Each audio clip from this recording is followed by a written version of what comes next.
अब सऊदी नागरिकता मिलना बहुत आसान हो चुका है। आज सऊदी किंग फैमिली यानी कि जो रॉयल ऑर्डर है वह इशू हुआ है और उस ऑर्डर में ऐसी बात कही गई है जिसके बाद कोई भी शख्स अगर चाहे तो सऊदी सिटीजनशिप ले सकता है। अस्सलाम वालेकुम, मैं हूं ताहा नसीम, आप देख रहे हैं TN अरब हिंदी न्यूज। मैं आप लोगों के लिए लेके आया हूं सऊदी अरब से जुड़ी कुछ खास और अहम खबरें अपने सभी गैर मुल्की भाइयों के लिए। सऊदी अरब से गैर मुल्की ड्राइवरों के लिए एक बेहद जरूरी जानकारी सामने आ रही है। इसके अलावा एक गैर मुल्की का सर कलम भी आज हुआ है, तो सभी खबरों के बारे में विस्तार से बात करेंगे। आप लोगों से गुजारिश है वीडियो में शुरू से लेकर आखिर तक बने रहें ताकि सही जानकारी आपको मिल पाए। और आप हमारे चैनल पर नए हैं तो चैनल को सब्सक्राइब करना ना भूलें। तो चलिए खबरों की शुरुआत करते हैं। पहली खबर हमारे पास में आ रही है सऊदी न्यूज एजेंसी SPA की तरफ से। दरअसल आज एक रॉयल डिक्री ऑर्डर इशू हुआ है जिसमें यह बताया गया है कि सऊदी अरब के अंदर अब सऊदी नागरिकता यानी कि सऊदी सिटीजनशिप ऐसे लोगों को दी जाएगी जो किसी भी तरीके से सऊदी के डेवलपमेंट में काम आ सकते हैं। वे चाहे फिर कोई प्रोफेशनल हो जैसे कि इंजीनियर्स, डॉक्टर्स, आर्टिस्ट या फिर कोई स्पेसिफिक टैलेंट अपने पास में रखते हो जैसे कि सिंगर, एक्ट, इनको भी जो है अब सऊदी नागरिकता देने का काम शुरू हो चुका है। इसके अलावा साइंटिस्ट हो, अपनी फील्ड में कोई भी मास्टर होना चाहिए, उसको सऊदी नागरिकता मिल जाएगी। ये डिसीजन विजन 2030 को देखते हुए लिया गया है।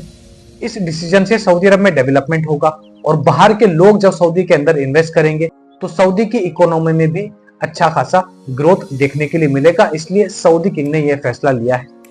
अब बढ़ते हैं अगली खबर की तरफ। अगली खबर हमारे पास में आ रही है सऊदी ट्रैफिक डिपार्टमेंट की तरफ से।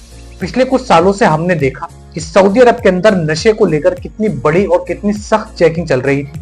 उसी तरीके से अब सऊदी पुलिस जो है तो सऊदी हुकूमत अब ऐसे लोगों के पीछे पड़ चुकी है जो सऊदी आते हैं हाउस ड्राइवर की वीजा पर या फिर किसी कंपनी में ड्राइवर की वीजा पर आते हैं और फिर वह अपनी प्राइवेट जो टैक्सी होती है जो उनको कंपनी या फिर उनका कफील देता है उसको लेकर एयरपोर्ट पहुंच जाते हैं और वहां से पैसेंजर्स को लेकर उनके जगह पर छोड़ते हैं, यानी कि प्राइवेट टैक्सी को कमर्शियल बना देते हैं बिना किसी लाइसेंस के।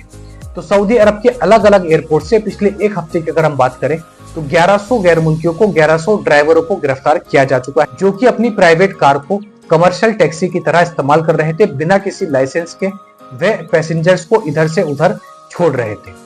तो पुलिस ने 1100 गैर मुल्की ड्राइवरों को गिरफ्तार किया है और उसके बाद पुलिस ने एक बयान भी दिया जिसमें उन्होंने ये कहा है कि किसी को अगर अपनी प्राइवेट नंबर की गाड़ी टैक्सी में लगानी भी है तो किसी भी टैक्सी कंपनी से जो है अपना टाई अप कर ले, उनसे एक लाइसेंस बनवा ले और उसके बाद वे अच्छा खासा पैसा भी कमा सकते हैं और सऊदी अरब में कहीं से भी किसी को भी लेकर कहीं भी जा सकते हैं। तो ये हिदायत भी उन सभी ड्राइवरों को सऊदी पुलिस की तरफ से दी गई है।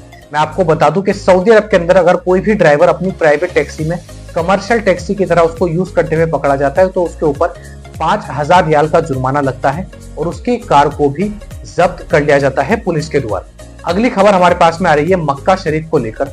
हर साल हम सभी को मालूम है कि काबा शरीफ का जो कवर होता है, जो पर्दा होता है, उस कपड़े को, उस क्लोथ को चेंज किया जाता है। तो इस साल भी ये चेंज होना है और इस साल इस कपड़े को जो चेंज किया जाएगा वह 1 मुहर्रम यानी कि इस्लामिक न्यू ईयर पर चेंज किया जा रहा है जिसकी जो इंग्लिश तारीख है वह 7 जुलाई 2024 होगी। तो जितने भी लोग सऊदी अरब के अंदर हैं या सऊदी अरब से बाहर हैं उनको अगर उम्रा करने के लिए जाना है तो वह 7 जुलाई को जा सकते हैं, जिससे उन्हें ये पर्दा चेंज करने की जो पूरी सेरेमनी होती है जिसमें करीबन 3 से 4 घंटे का टाइम लगता है ये देखने के लिए मिल जाएगी। किस्वा पर्दे को चेंज करने में करीबन 160 टेक्नीशियंस और अलग अलग तरीके के लोग इसमें लगते हैं। तो पूरा एक त्योहार जैसा होता है जिसको देखने के लिए खासकर पूरी दुनिया से लोग आते हैं उम्रा करने के लिए और काबा शरीफ के इस पाक पर्दे को बदलता हुआ देखते हैं। अब बढ़ते हैं अगली खबर की तरफ। अगली खबर हमारे पास में आ रही है आसी रीजन से। आसी रीजन में आज एक गैर मुल्की का सर कलम किया गया। ये गैर मुल्की इजिप्ट से ताल्लुक रखता था और इसने अपने ही देश के यानी कि इजिप्ट के एक दूसरे गैर मुल्की वर्कर का ही कत्ल कर दिया किसी आपसी रंजिश के चलते। चाकू से कई ज्यादा वार किए थे जिसके बाद उसकी मौके पर मौत हो गई थी और उसका मर्डर करने के बाद में यह शख्स मौके से फरार हो गया था। एक हफ्ते की छानबीन के बाद पुलिस ने इसको ढूंढ लिया है। ढूंढ के जब इस शख्स को कोर्ट में पेश किया गया तो सारे सबूत इसके खिलाफ सही पाए गए और इस शख्स ने अपना जुर्म भी कबूल कर लिया था इसी वजह से आज इस शख्स का आसी रीजन के अंदर सर कलम कर दिया गया है। सऊदी अरब में शरिया कानून फॉलो होता है, जिसकी वजह से मर्डर की जो सजा होती है वह केवल मौत ही होती है। तो ये थी आज के कुछ खास और अहम खबरें सऊदी अरब से जुड़ी हुई। ऐसी खबरें मैं आप लोगों तक डेली पहुंचाता हूं। इसके अलावा सऊदी अरब के अंदर कोई भी नया कानून आता है उसकी अपडेट भी सबसे पहले मैं आप लोगों तक लेकर आता हूं। हमसे जुड़े रहने के लिए हमारे चैनल को सब्सक्राइब करना ना भूलें और वीडियो काम की लगी हो तो वीडियो को लाइक भी कर दें।